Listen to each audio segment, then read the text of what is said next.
Good day. We are here to discuss about a community development. This is presented by Group 6. Members are Aboy Jasibler B, Carido Christine L, Duco Mary Angelet, Lucero Dairasi, and Martinez Angelica. For table of contents, first, name and location, issue or problem, step and processes, architecture, solutions, and lastly, the animation. For community name and location, we targeted Barangay Salvacion, Bayombong, Nueva Vizcaya with a focus on South Elementary School. And our demographics for this project are students and residents. For community issues and problems, safety and security in the community as well as a lack of public utilities are community issues and problems that can lead to unsafety or a bad incident. We divided the steps and processes into three phases. The first phase is the problem or needs assessment. The second is planning. And lastly, the implementation. In the next slides, we will go over these three phases. Phase 1, problem or needs assessment. This is the existing condition. The first peak shows this plant box covered a part of sidewalk. This is the sidewalk,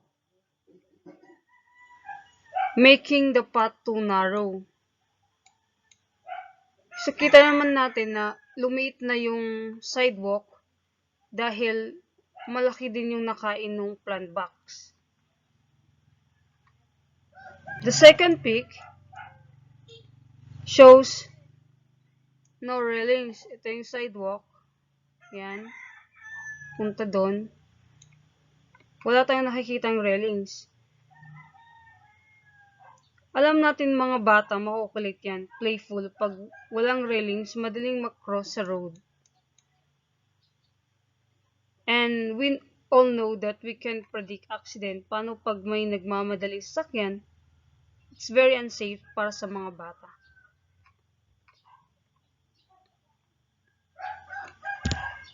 And we can see the sidewalk is not covered above.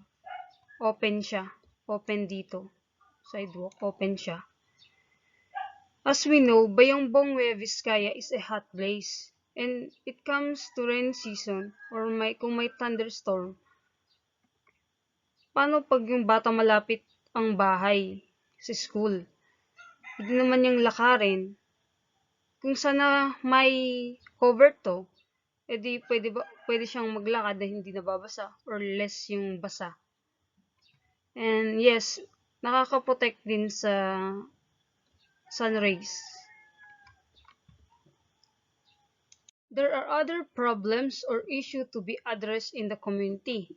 Some of this has already been mentioned, such as handrails along the sidewalks, covered sidewalks mainly for the South Elementary School. Others are pedestrian lanes. In a school, there is an obvious need for pedestrian lanes, and we understand that the purpose of these lanes is to prevent pedestrian crashes on roadways. Ramps for PWDs is quite important when creating a public space. We must constantly consider persons with mobility issues as well as senior or elderly. Street lights. As previously stated, one of our demographics for this project is also the residents, and we require a source of light at night for their safety and security. Example na lang, pag may nangyayari doon sa lugar na crime, at least those resident in the place can be a witness to the incident nakikita nila kung ano yung pangyayari. Napansin ko most of the street, lalo na pag hindi main road talaga, lack of street light. At ito dapat yung isa din na napapansin to reduce crime and bad incident. Hindi lang din naman crime kasi at least kapag naglalakad ka late at night, simple lang, nakikita mo yung daan or nakikita mo kung may sumusunod ba sa'yo or others. And I also want to include the cautions and CCTVs.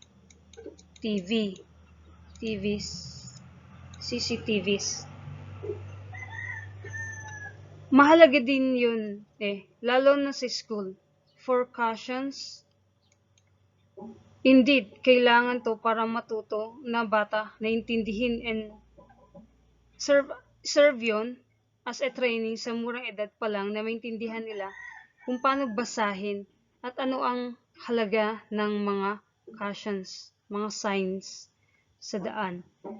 And lastly, the CCTV. The CCTV, alam natin ang CCTV is useful or matibay na evidence sa crime. For the second phase, planning. A period of reflection on potential solutions. The goal of this project or the expected outcome is to provide public utilities like handrails, covered walkways, street lights, pedestrian lanes, signage, waiting shed, drop-off zone, and lastly, ramps. For additional to the project, provision of mural paintings weigh on how to attract the students or user to use the sidewalks. It is true. It's quite appealing to add beauty to the wall. Mural painting is, as far as I am aware, a motivational approach for attracting or motivating children. Alam natin na ang mga bata madaling ma-amaze sa mga bagay-bagay na nakikita nila. And also, malawak ang pag-iisip nila, masyado silang imaginative. And this painting can really surely amaze them and help them to use the sidewalks. The final phase is the implementation, which require public consultation because the public is an essential part of this project. And we also present this to barangay officials and school administration for validation or comment on our proposal project. Hi, a very nice day to all. Communities feature a diversified mix of people, functions, and applications. Interactions between individuals is encouraged with growth and society being the primary focus. In fostering these communities, architecture can take the center stage and play a key role. The connections between communities and architecture runs deep. Considering small towns, they are often centered on the school or park. Architecture can help build a safe community considering public utilities required to secure the safety of individuals, especially children. So, architecture has a great impact on communities. It is not only focused on the building itself, but it's more than that. We aspiring architects or designers must understand the needs of a community first before coming up a design space that can strengthen ties and relationships between individuals. Our proposal for South Elementary School, Bayombong, Nueva, Vizcaya was designed in such a way that it encourages interaction and learning.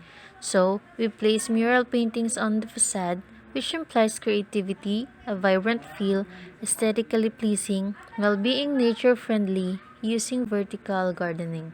Vertical gardening walls offer many economic, ecological, and social benefits. They contribute to air purification, a lower ambient temperature, heat regulation, and urban biodiversity. They reduce noise pollution and lower ambient temperature. Our design prioritizes safety and security, being inclusive, especially for children and persons with disabilities. By eliminating the existing plant boxes in front, we achieve a more comfortable and safer sidewalk with ramps. Sidewalks are preferred accommodations for pedestrians that has many benefits including safety, mobility, and healthier communities. Parents need not to worry walking their children at school. It also allows parents to interact with other parents, hence leading to stronger community. It also reduces pedestrian crashes. Street lights were placed in every corners of the area. Waiting sheds with greenery. The facade has a drop-off zone dedicated for loading and unloading of students by vehicles in a safer and more efficient way. Roadside handrails, covered walkways.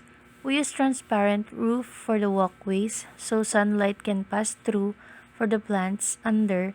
And lastly, we provided an attractive cartoonized pedestrian for children, having signages to easily identify and follow safety precautions while crossing. That's all for today. Thank you for listening. The animation video.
The end.